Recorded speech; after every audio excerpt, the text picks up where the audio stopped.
姊妹平安，每日靈修，遵行主禱，必得恩福。今日嘅經文係箴言11章24到25節。有人慷慨好施，財富卻見增添；有人吝嗇過度，反招致貧窮。樂善好施的人，必得豐裕；施惠於人的，自己也必蒙施惠。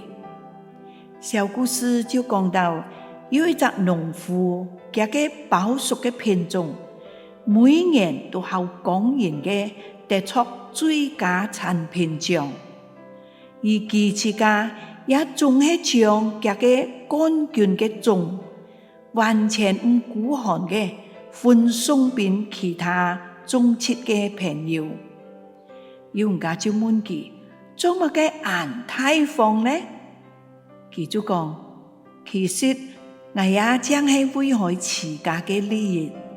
當一風吹到花粉四處飛散，一個隔離鄰舍種嘅係異定嘅種，在花朵傳粉嘅過程當中，自然就會影響我嘅飽熟嘅品質。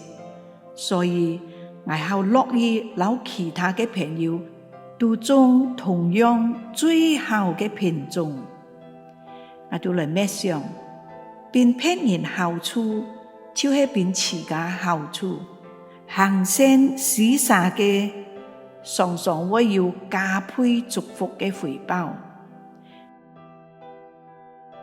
我哋一齊來禱告。我哋在天上嘅父，我哋愛向你歡呼，也嘅慈愛充滿大地，我哋嘅福分也係從你而來，一切嘅好處也係你賜俾我哋嘅。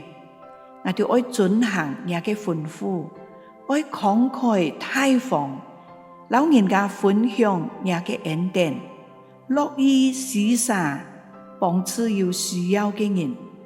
當我哋要咁樣做嘅時候，係你所喜悅嘅，並且也必定會蒙你賜福。